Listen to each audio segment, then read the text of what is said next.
90s का वो दौर जब एक चमकता हुआ सितारा हर दिल पर छा गया। वो चेहरा, वो मासूमियत और वो आवाज जिसने लाखों लोगों को अपना दीवाना बनाया। पलक झपकते ही शोहरत की बुलंदियों को छुआ और फिर एक झटके में नजरों से ओझल भी हो गया।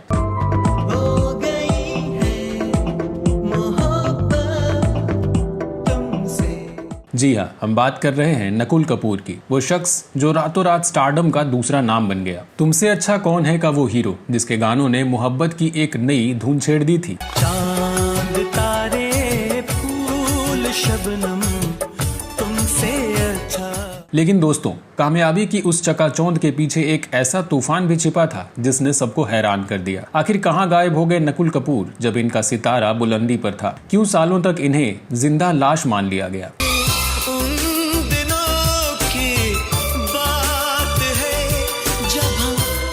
क्या था इनके गायब होने के पीछे का वो गहरा राज? क्या ये कोई साजिश थी या किस्मत का कोई और ही खेल? सालों तक इनकी मौत की अफवाहें गूंजती रहीं, लेकिन सच्चाई कुछ और ही थी। एक ऐसी सच्चाई जो आपको हैरान कर देगी। हमने ये फैसला किया है कि हम आपको दुखी नहीं करेंगे, हम आपसे दूर भी नहीं जाएंगे। बस इसके लिए हमें अपने सपनों को भुलाना होगा। तो चलिए जानते हैं नकुल कपूर की जिंदगी की वो अनकही अनसुनी दास्तां जो किसी फिल्मी कहानी से कम नहीं। जो जाम से पीता हूँ उतर जाती है, उतर जाती है, उतर जाती। हिंदी सिनेमा का वो दौर जब प्राइवेट एल्बम्स का जादू सर चढ़कर बोलता था। उसी दौर में एक नौजवान अपनी दिलकश मुस्कान और मासूमियत से युवाओं के दिलों पर राज करने लगा था, और ये थे नकुल कपूर। ओहो नैना जी, आप इधर आइए। नैना जी, ये हमारी किस्मत चमकाएंगे।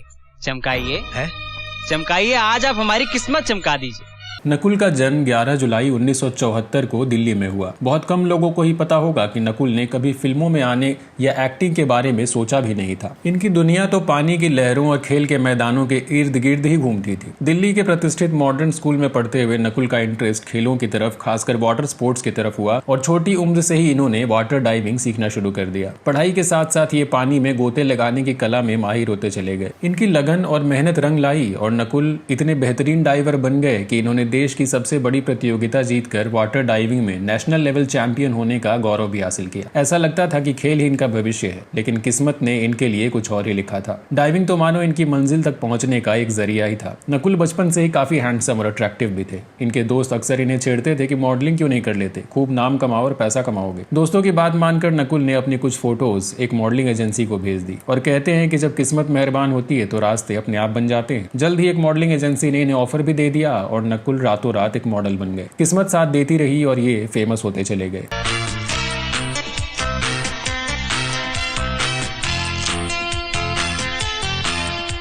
ये बात है साल 1995-96 के आसपास की। नकुल को एडवेंचर का शौक तो था ही, और उस समय बंजी जंपिंग भारत में नई नई आई थी, जिसे गिने चुने लोग ही जानते थे। एडवेंचर के दीवाने नकुल ने भारत में पहली बार कॉमर्शियल बंजी जंपिंग करने का फैसला किया। इन्हें क्या पता था कि इनका ये शौक इनकी किस्मत का सितारा बुलंद करने वाला है। जैसे ही नकुल ने बंजी जंपिंग की, ये खबर आग की तरह फैल गई। इनके सक्सेसफुल बंजी जंपिंग करने की खबर एक मशहूर कोल्ड ड्रिंक कंपनी तक भी जा पहुंची। कंपनी को नकुल की बंजी जंपिंग पसंद आई और नकुल से कॉन्टेक्ट करके इन्हें बड़ा ऑफर दे दिया गया। भारी भरकम फीस के साथ इन्हें कंपनी ने अपना ब्रांड एम्बेसडर बना लिया। शर्त ये थी कि इन्हें कंपनी एड में भी बंजी जंपिंग करनी होगी। साल 1996 में इनका पहला टीवी एड देखा गया। इस टीवी एड में दिखाया गया कि नकुल की कोल्ड ड्रिंक खत्म हो जाती है तो ये अपने पैरों में रस्सी बांध कर एक ऊंची पहाड़ी से कूद जाते हैं।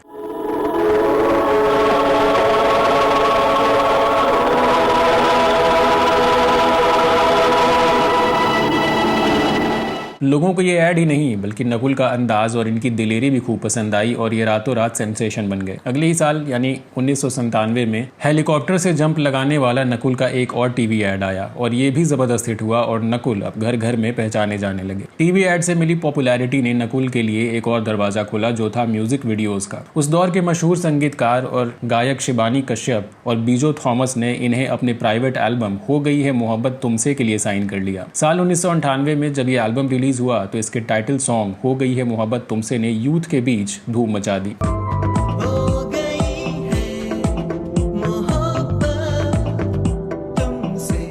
इस गाने में नकुल की मासूमियत और रोमांटिक अंदाज ने खासकर लड़कियों को इनका दीवाना बना दिया। देखते ही देखते ये लाखों दिलों की धड़कन बन गए।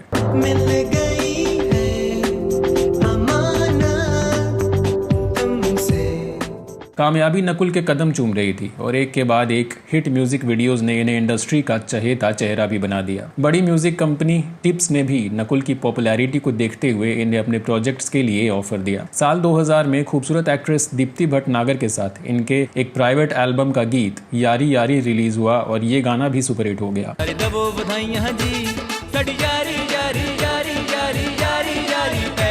अगले ही साल यानी 2001 में मशहूर गायक जोड़ी रूप कुमार राठौड़ और सोनाली राठौड़ अपनी एक एल्बम रिलीज करने जा रहे थे। उन्हें भी अपनी एल्बम के वीडियोस के लिए नकुल का चेहरा ही परफेक्ट लगा और उन्होंने नकुल को अपने एल्बम का हीरो बना लिया। इस एल्बम का गाना मुझे मोहब्बत सी हो गई है जब रिलीज हुआ तो इसने एक बार फिर हर तरफ बवाल मचा दिया और इससे नकुल की लोकप्रियता आसमान छूने लगी। मुझे मोहब्बत सी हो गई है। इसी साल टिप्स कंपनी ने नुसरत फतेह अली खान के गाए हुए एक गाने के म्यूजिक वीडियो में नकुल को फिर से मौका दिया। ये गाना था आजा मेरे यार। इस गाने ने भी नकुल की शोहरत में 4 चांद लगाए।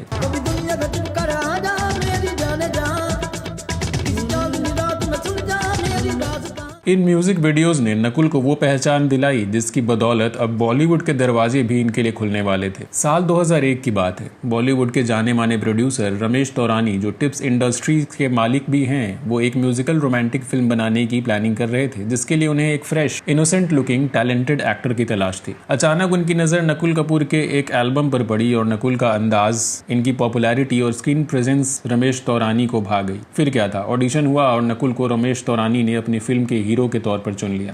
आप नौजवान लड़के हैं, मेरे दोस्त, तो हुए ना आप मेरे बॉयफ्रेंड। बॉबी जी लड़की हैं, मेरी दोस्त है, तो हुई ना मेरी गर्लफ्रेंड। इस फिल्म का नाम था तुमसे अच्छा कौन है, जो साल 2002 में रिलीज हुई। इस फिल्म का निर्देशन दीपक आनंद ने किया था और नकुल के साथ इस फिल्म में किम शर्मा और आरती छाबड़िया लीड रोल में थे। ये नोट जिस दिन आपने दिया था ना सर, उसी दिन संगीत की इस दुनिया से मेरा रिश्ता जोड़ दिया था। मुझे लगा ये मेरी पहली कमाई है। दोस्तों, इस फिल्म से जुड़ा एक दिलचस्प किस्सा भी आपको बताते चलते हैं। दरअसल फिल्म के मेकर्स ने एक खास प्लानिंग के तहत फिल्म के गानों को फिल्म की रिलीज से कई महीने पहले ही रिलीज कर दिया और ये स्ट्रैटेजी हिट हो गई। फिल्म के 3 गानों ने तो म्यूजिक लवर्स के बीच लिटरली कोहराम मचा दिया। पहला गाना सोनू निगम की आवाज में ये उन दिनों की बात है था।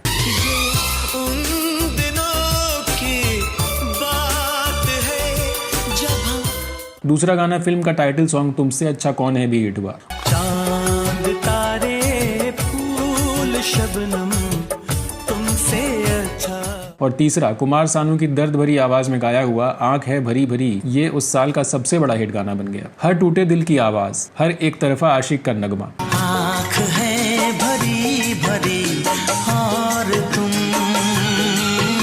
फिल्म के गानों की दीवानगी का आलम यह था कि फिल्म की रिलीज से पहले ही बाजार में इसके सारे कैसेट्स और सीडीज आउट ऑफ स्टॉक हो चुके थे।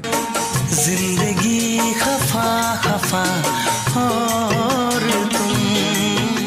जब 26 अप्रैल 2002 को फिल्म रिलीज हुई तो नकुल कपूर को बड़े पर्दे पर देखने के लिए दर्शक सिनेमाघरों में टूट पड़े। फिल्म में नकुल ने अर्जुन सिंह नाम के एक सीधे साधे राजस्थानी लड़के का कैरेक्टर निभाया था जो सिंगर बनने का सपना लेकर मुंबई आता है। इनका भोलापन और इनकी अदाकारी लोगों को खूब पसंद आई। बॉबी जी, मैंने सपने जरूर देखे थे, पर कभी सपने में भी नहीं सोचा कि सपने इतने हसीन होंगे।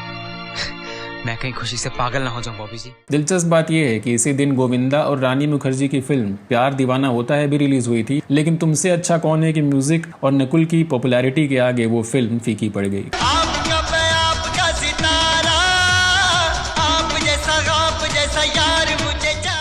हालांकि कुछ बॉक्स ऑफिस रिपोर्ट्स के मुताबिक फिल्म ने शायद बहुत बड़ी कमर्शियल सक्सेस नहीं हासिल की, लेकिन नकुल कपूर रातों रात एक जाने माने स्टार बन चुके थे। PS3 की पार्टियों में इनकी चर्चा होने लगी। इन्हें बॉलीवुड के अगले बड़े स्टार के तौर पर भी देखा जाने लगा और कुछ लोग तो इन्हें तीनों खान एक्टर्स को टक्कर देने वाले एक्टर के रूप में भी देखने लगे। साथ ही फिल्म मेकर्स एक से बढ़कर एक ऑफर लेकर नकुल के पास पहुंचने लगे। इसी साल यानी 2002 में ही नकुल की एक और फिल्म वध भी रिलीज हुई। हालांकि इस फिल्म को तुमसे अच्छा कौन है जैसा रिस्पॉन्स नहीं मिला। दिल गया मेरा दिल गया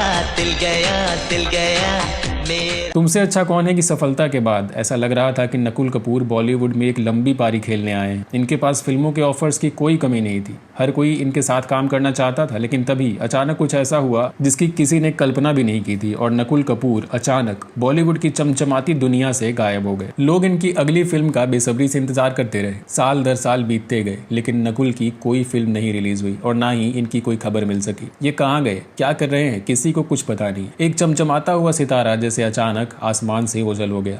रिवॉल्वर फेंक क्यों दिया बॉबी जी? लीजिए, मार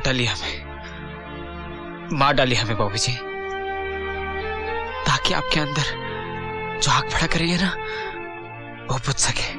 नकुल कपूर के यूं अचानक गायब हो जाने से तरह तरह की बातें सामने आने लगी। कुछ सालों बाद एक ऐसी खबर आई जिसने इनके चाहने वालों को गहरा सदमा पहुंचाया। खबर ये थी कि नकुल कपूर की मौत हो चुकी है। कोई कहता कि किसी गंभीर बीमारी ने उनकी जान ले ली, तो किसी ने क्लेम किया कि एक भयानक सड़क हादसे में उनकी मौत हो गई। मीडिया में भी ये खबरें छाई रही। सालों तक लोग यही मानते रहे कि उनका पसंदीदा सितारा अब इस दुनिया में नहीं है। एक ऐसा कलाकार जिसने इतनी जल्दी शोहरत पाई, उसका अंत इतना दुखद होगा, ये सोचकर ही लोग हैरान हो जाते थे। लेकिन ये कहानी का अंत नहीं था, बल्कि एक लंबे सन्नाटे के बाद एक नए चैप्टर की शुरुआत थी। सालों की खामोशी के बाद साल 2015 में नकुल कपूर एक बार फिर दुनिया के सामने आए। इन्होंने खुद सामने आकर कहा कि मैं जिंदा हूं, अभी मरा नहीं। ये सुनकर हर कोई शॉक्ड था। तब जाकर ये राज खुला कि लोगों ने इन्हें जिंदा ही मौत दे दी थी और इनके बारे में फैली ये मौत की खबरें महज अफवाह थी। लेकिन सवाल ये था कि आखिर नकुल कपूर इतने सालों तक कहाँ गायब थे और इन्होंने शोहरत की बुलंदियों पर पहुंचकर अचानक सब कुछ छोड़ क्यों दिया था। हालांकि इसका जवाब भी नकुल ने खुद ही दिया। नकुल की जिंदगी का एक और सच था जो लोगों के सामने पहले नहीं आ सका था, और वो ये कि इनका झुकाव हमेशा से अध्यात्म की ओर बहुत ज्यादा था। नकुल के मुताबिक फिल्मों से मिली अचानक और बेतहाशा कामयाबी ने इन्हें और ज्यादा आध्यात्मिक बना दिया।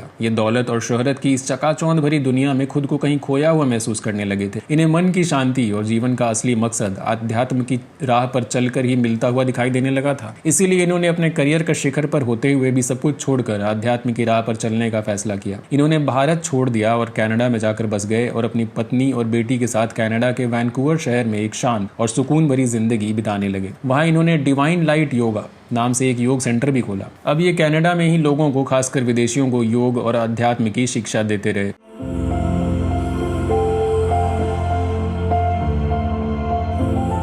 एक समय था जब नकुल बॉलीवुड के पोस्टर बॉय थे और आज ये एक योगी के रूप में अपना जीवन व्यतीत कर रहे हैं। हालांकि इंटरेस्टिंग बात यह है कि बॉलीवुड छोड़ने के बाद भी इन्होंने एक्टिंग से पूरी तरह नाता नहीं तोड़ा। साल 2005 में ये Canadian TV series terminal city के कुछ एपिसोड्स में नजर आए जिसमें इन्होंने यश नाम का कैरेक्टर प्ले किया था। लेकिन इसके बाद इन्होंने एक्टिंग से पूरी तरह दूरी बना ली। तो अगर नकुल ने सच में आध्यात्म की राह पर चलते हुए एक्टिंग से दूरी बनाई थी तो फिर इन्होंने कनाडा में एक्टिंग में वापसी का प्रयास क्यों किया? क्या बॉलीवुड में अचानक मिली सफलता से ये उस दौर में अंडरवर्ल्ड में एक्टिव डॉन के दबाव में आकर के भारत छोड़कर भाग चले थे? क्या इनकी जान को खतरा था? इन सवालों के जवाब शायद कभी ना मिले क्योंकि नकुल ने इस पूरे मामले में चुप्पी बनाए रखी। फिलहाल सच्चाई ये है कि नकुल कपूर 50 साल के हो चुके हैं और अब शायद इन्हें पहली नजर में पहचानना भी थोड़ा मुश्किल हो। इनके चेहरे पर वो मासूमियत तो है लेकिन उसके साथ ही एक आध्यात्मिक शांति और ठहराव भी है। जिस शख्स के बारे में दुनिया ने मान लिया था कि वो अब है ही नहीं, वो आज हजारों मील दूर एक नई पहचान के साथ जी रहा है। किस्मत ने जिस युवा को बॉलीवुड का एक चमचमाता सितारा बनाने के रास्ते पर डाला था, उसी किस्मत ने उसे एक सन्यासी जैसा जीवन दे दिया। ना जाने बॉबी जी मेरे लिए क्या क्या ख्वाब देख रही हैं। तुम्हें ऐसा बना दूंगी, तुम्हें ऐसा सजा दूंगी, तुम्हें दुनिया के दिलों में बिठा दूंगी।